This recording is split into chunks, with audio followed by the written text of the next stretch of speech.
Hi, I'm Ashley with Campbell. Thanks for investing your time to help your community be a great place to live.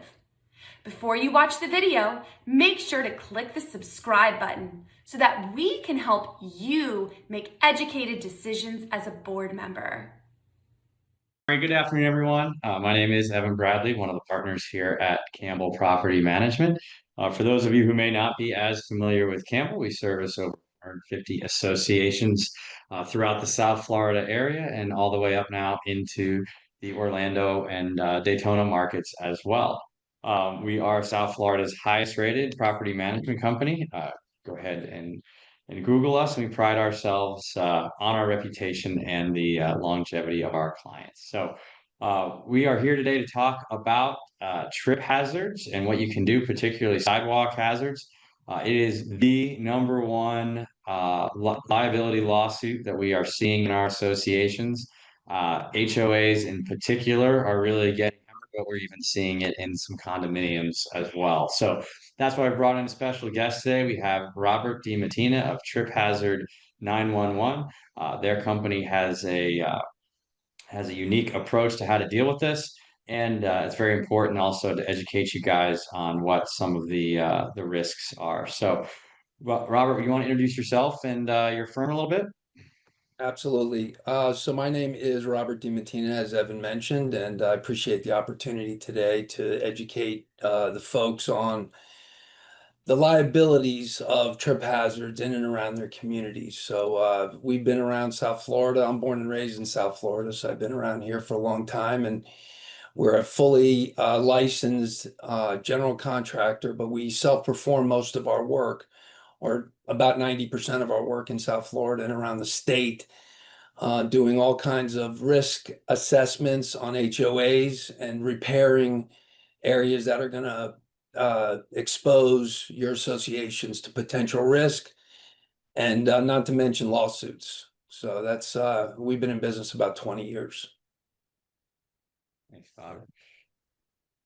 So yeah, I think the most important thing we can start with is just some education for those of you who have not had to deal with this. Consider yourself lucky. There's an entire cottage industry of plaintiffs' attorneys who have made this their business. If you haven't had to deal with it, you will at some point.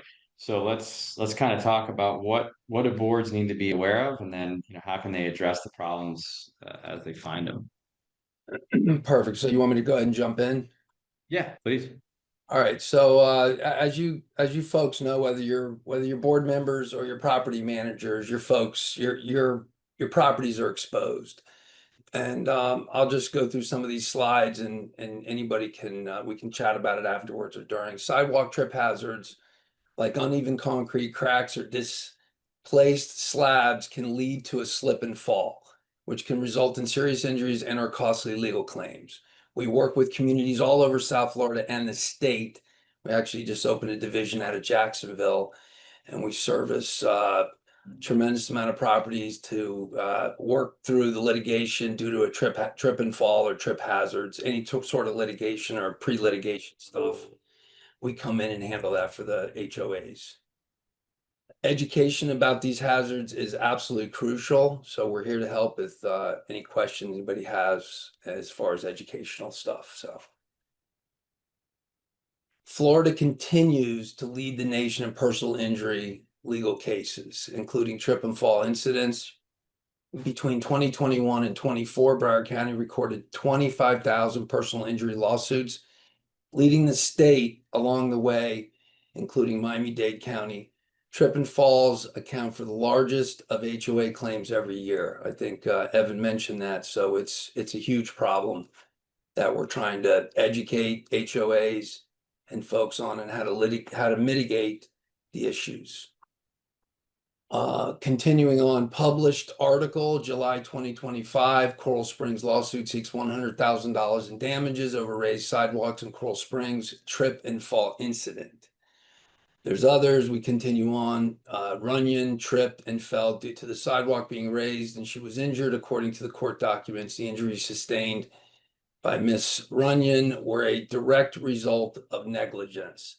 We talk about that a lot because once properties are notified and there's been some sort of a risk assessment, you got to move in a fairly quick, process. I mean, once you're notified, you really do want to put a plan together to mitigate the risk as soon as possible, so you don't run into that negligence issue if there is a lawsuit or any other situation. So you want to definitely move fast.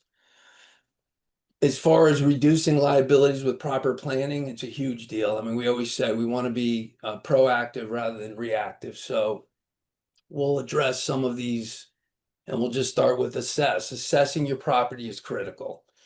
At least one walk path assessment per year or as needed. So what we do and what others should do is assess your property at least once a year. After rainfall, puddles and ponding, after construction, broken areas and divots or debris, tree roots, cracks and holes, all of this stuff should be assessed. We call it, we basically assess all your walk paths, whether they're concrete walk paths, brick paver walk paths, or asphalt walk paths. You should consider assessing all of those walk paths and remediating any potential trip hazards. It's that's the biggest problem right there, because people are obviously walking on those paths quite often, and that's the biggest trip issues that we see. So you want to definitely plan and maintain. I mean, you want to have a yearly budget to address these sort of liabilities, education for board members, understanding the types of services available and risk involved with areas unremediated. So again, spending time walking the properties and or hiring or bringing somebody in to assess those properties is critical. Remediation plan based on marked areas and budgets. So what we do is we come in, and others do this as well. When we do an assessment, we mark the areas.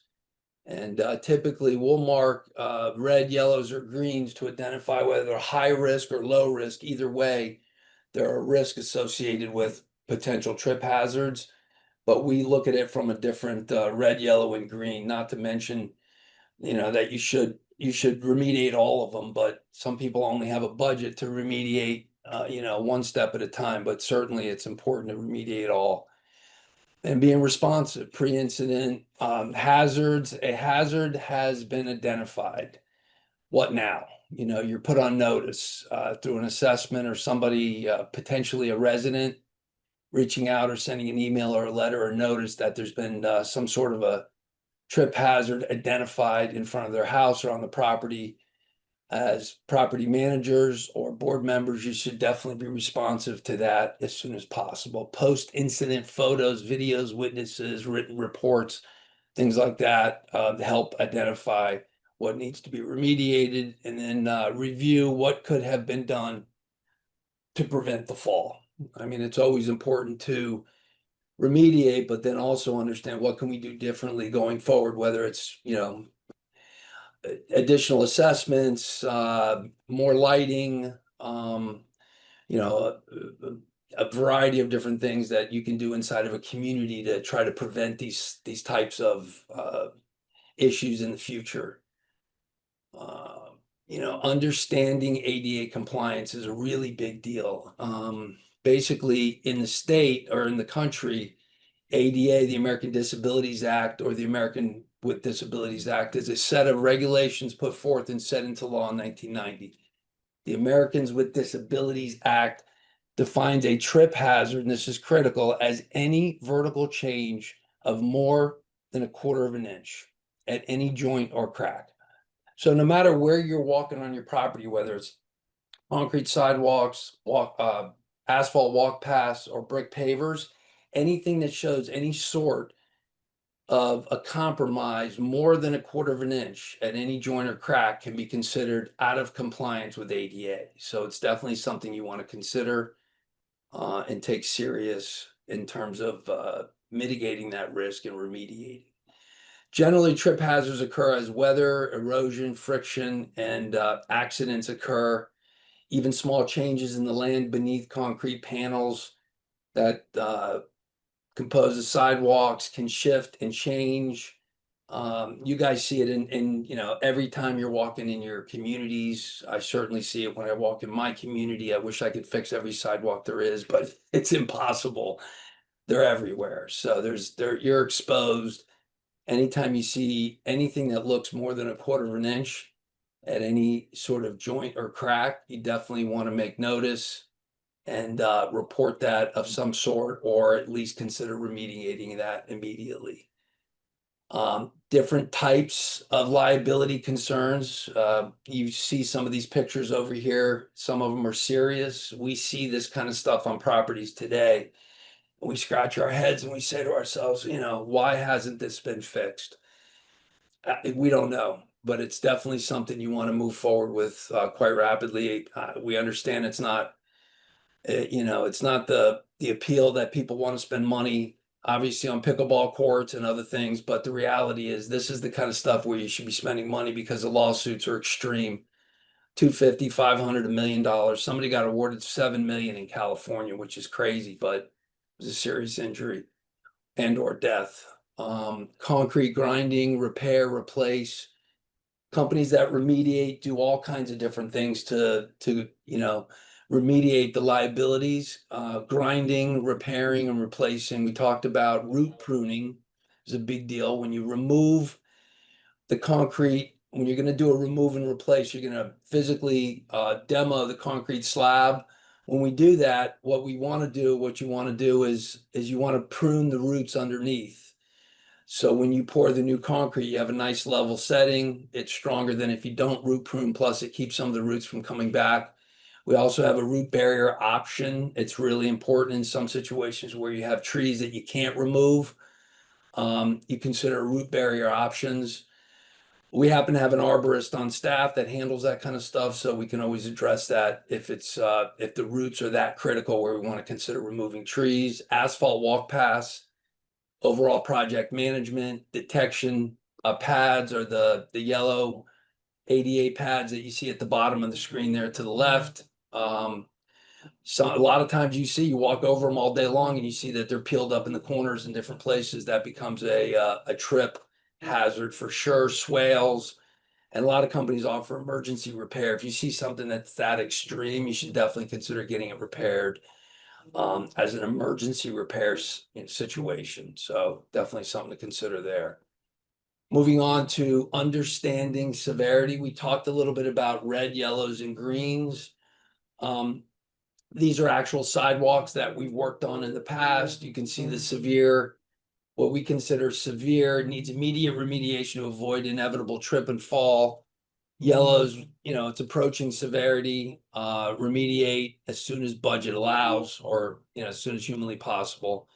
Green it's not ADA compliant, it's less urgent, but should be remediated as soon as budget allows. I mean, we typically, about 90% of the work that we do, our HOA clients or board members choose to move forward with all of the red, yellows, and greens in one shot because they don't want the liability, so they just take care of it all. Some just simply don't have the budget and choose to do reds or yellows and save greens for another cycle. But either way, all of it should be considered immediately. Clearly, the upside of ongoing maintenance, assessments, and repairs every few months. I mean, you certainly want to keep an eye on this stuff. We've got hundreds of clients we've done business with. They call us if they have 1 or 2 issues that they're concerned about. We go on site as soon as humanly possible, take pictures, discuss with them how to be proactive instead of obviously the reactive approach. The longer you wait, the more prolonged risk exposure, high number of repairs that can be difficult to budget. We talked about this a lot in the last webinar, is that if we stay on top of it and we're proactive, depending on how large the community is, once we remediate all of the trip hazards and we stay on top of it, it's significantly less each year to maintain it than it is to do it every 3 or 4 years. It becomes very, very cost prohibitive. So yearly assessments and repairs, and a lot of companies out there do this stuff complimentary. We certainly do. So you can see at the bottom of the screen, no cost after initial contracts. So we don't charge coming in, we don't charge going out. We just want to make sure we're addressing the assessments and keeping our customers notified on what's going on inside the communities where there's potential risk. I'm going to stop there for a minute and just see if there's Evan, is there anything else that we should discuss that I haven't discussed so far, or any questions? Well, I don't see any questions, but just a few things I want to add from the property management side. Often boards, haven't fixed some of these things because they think the cost to repair is too high. And I can tell you, if you have an open claim, when you go to renew your liability insurance, you will quickly find that the increase in your liability insurance probably costs as much or more than the repairs that you're looking at. And then once you have these increases in your insurance, they tend to stay on your loss runs for several years, and you may end up paying more in insurance for 2, 3, 4, even 5 years down the line. So it's not a one-time hit to your insurance, it's a multi-year hit. So I see boards kind of being penny wise and pound foolish when it comes to some of these repairs. And I really strongly recommend you do not do that. Um, you hit on it a little bit, but I think the importance of recurring inspections, whether they be done annually or every 6 months, is huge. The initial sticker shock of having to make all the repairs that you might have to make because you haven't done this in several years or maybe ever is a lot. But like Robert said, once it's been addressed, it should just be ongoing maintenance. You should have a line item in your budget for sidewalk repair and potentially replacement if you have some really bad areas. And every year you fund it, and every year it should be, a few $1,000s, maybe it's up to 10,000 depending on the size of your community. But you tackle these things as they occur and not waiting for the project to just get massive. And you can't look at this as a one and done thing. It should be maintenance that you do every single year in your community. The more frequent the inspections, the quicker you get on these things, the cheaper they are to remediate. So we did have a few questions pop up while I was talking. Someone ventured, if you're adding new pavers along a lawn, is that considered a trip hazard?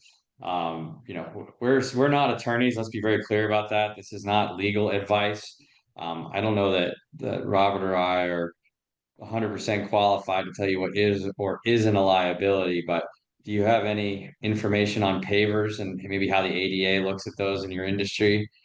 So what we do is, and as far as ADA, I think they look at anything that has any sort of a vertical lift that's more than a quarter of an inch, you're responsible for remediating it regardless. I think the actual sidewalk is probably the biggest issue. However, when we see brick paver walkways or swales or driveways that are compromised near the sidewalks where it creates the biggest trip hazard, we recommend removing those brick pavers, bringing in more sand, leveling them, and just finishing them off. I mean, it's basically you use the existing brick pavers as long as they're not broken, and then we just reset those pavers to level everything.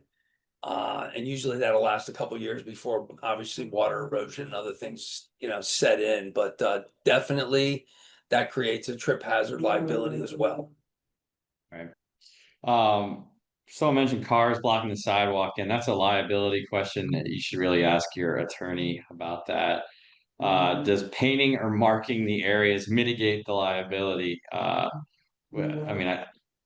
Again, I think you need to talk to your attorney, but Bobby, what's your I think experience? I the mean, I don't answer is think no painting the on lifted that. Yeah. sidewalk orange helps very much. So, I think what it's doing is it's providing some level of notification, but I don't think that that's something that is gonna, I'm not sure from a legal perspective, that's gonna stand up in court. I yeah, think I would there's say you really need to repair the area. Just putting a color on it is not going to solve the problem. So, absolutely. um, so someone asked about the inspections, that there is no cost to the initial inspections, correct?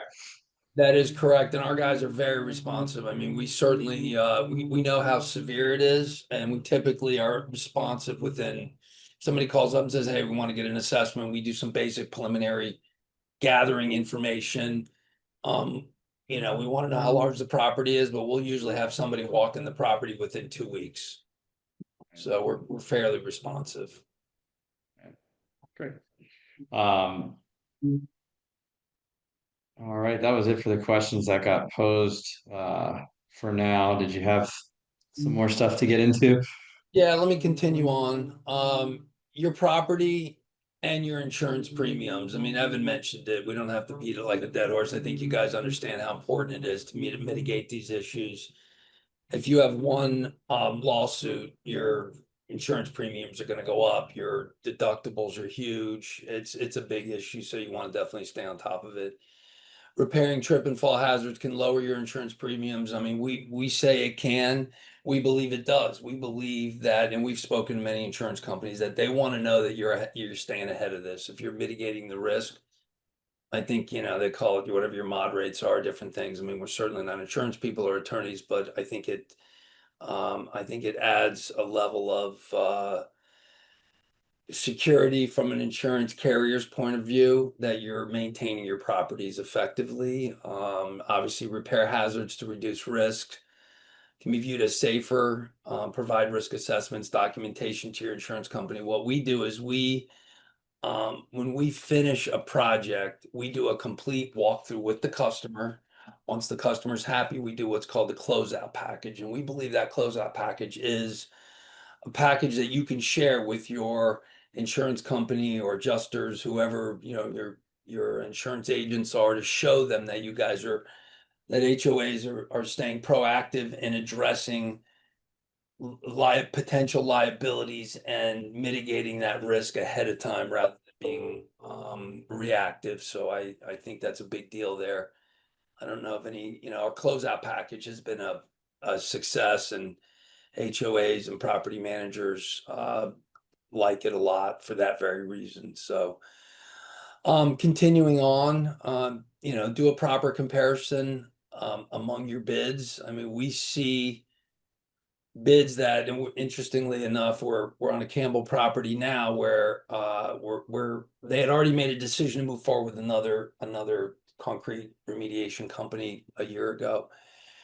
But the problem was that the bids that they received were all over the board. It was from 200,000 to 50,000. Because companies offer a variety of different services, grinding only. There's a company out there that only does grinds. There's companies out there like ours that we do grinding, repair, replace. We also have an indemnification liability package where no one has this.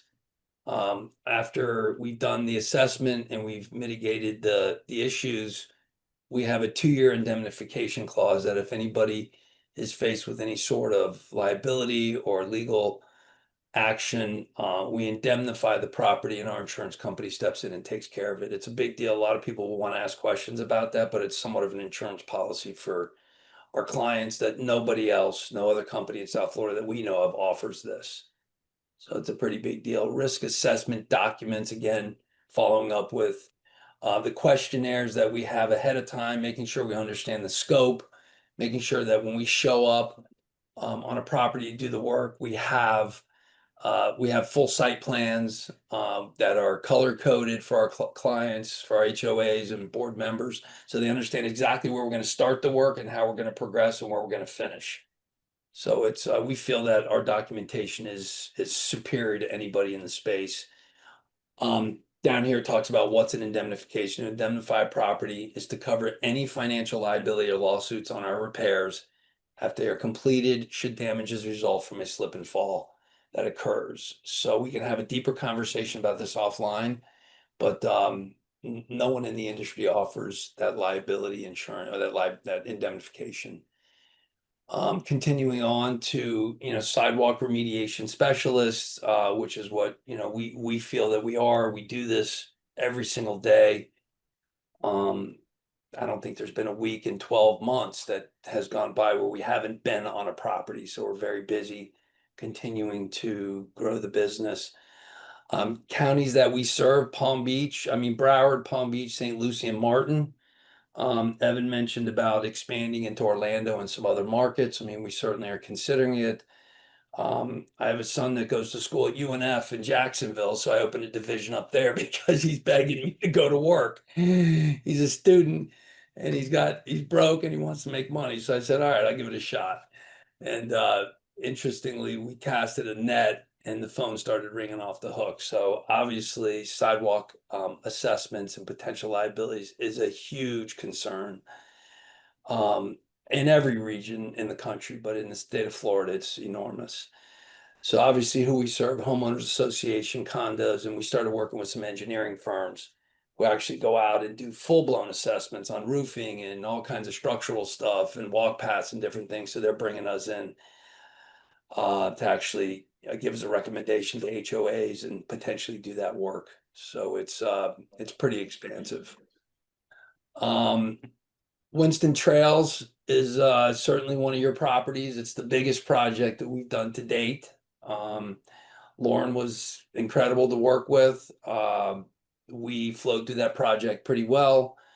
We put this out there because she's, she wrote a nice recommendation letter. And we wanted to, just identify that as a very big opportunity for us. And we appreciated the opportunity to work on on this particular property. So we've got several others right here, ask our valued customers. I don't know if Kathy's on, but we've got Kathy Geis, Palm Beach Plantation, Bob Corcoran, board member from Magnolia Bay, Jennifer Eklund, Nautica. These are customers that are, we're happy with our work, so we put them out there. If you ever want to make any phone calls or look at any references, they're there.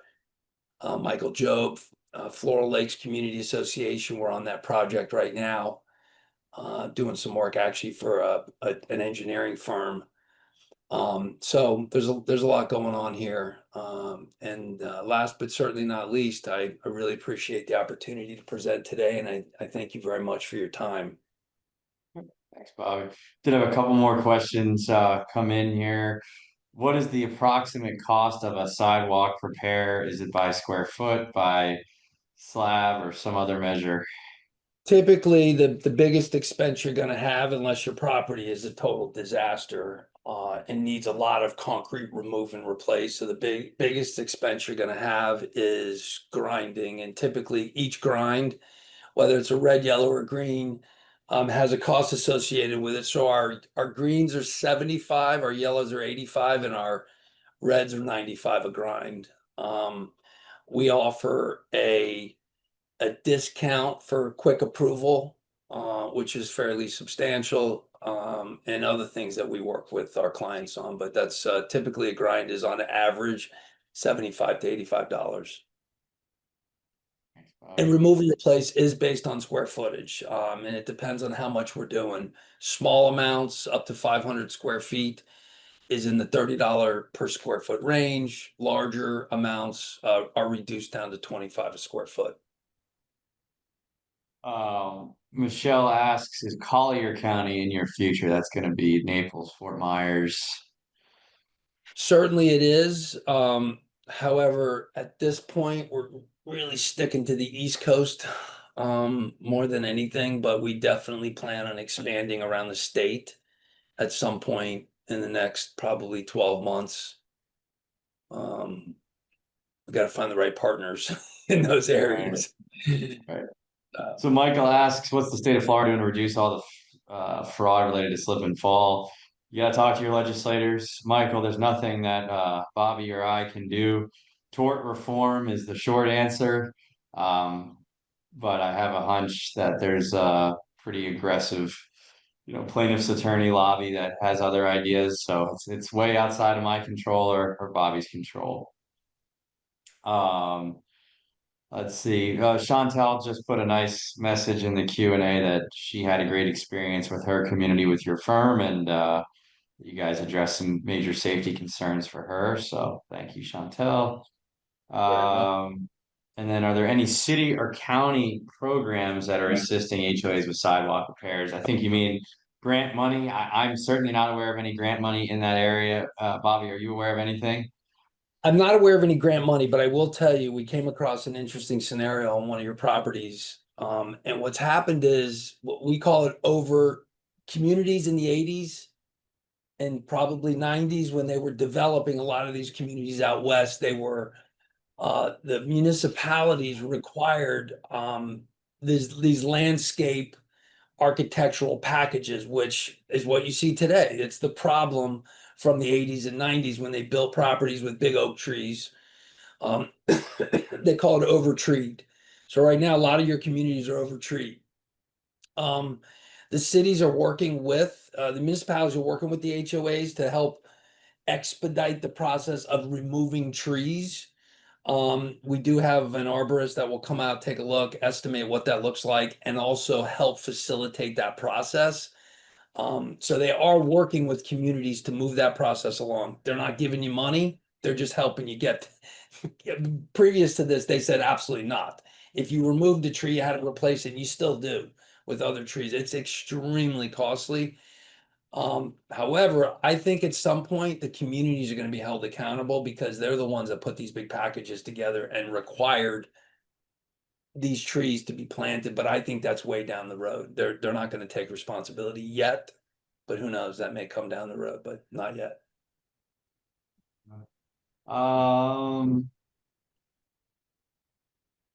Robert asked, you mentioned a 1/4 inch for ADA risk, but what threshold would you recommend for regular elevation differences? I'm not sure I understand that question. A 1/4 of an inch is really small. I mean, anything less than that, I'm not sure that I would mess with, but we look at a lot of things. We look at the elevation difference, we look at cracks, we look at crevices, we look at expansion joints. We repair all of it in different ways, but for the most part, I think anything less than a 1/4 of an inch, I'm not telling you somebody can't trip on it, but that we follow the ADA standard and the ADA requirement. This way, we at least have something to point back to that's legitimized. Right. All right, thanks, Bobby. It's 12:30 and I don't see any more questions in the Q&A, so I want to thank everyone who joined us today. If you'd like to attend future webinars, campbellevents.org. Campbellevents.org is where we post previous webinars that can be viewed and upcoming webinars to sign up for. And we appreciate everyone joining us today. Bobby, any parting words for our guests? Just the ones that are on that have provided opportunities for us or any other companies out there, we appreciate that. I mean, obviously your residents and the safety of your residents are the most important thing to us and obviously Campbell. So I appreciate your time and look forward to hearing from you in the future. Thank you. All right, thanks everybody. Enjoy your afternoon. Thanks for watching. For more great educational content, click the subscribe button now.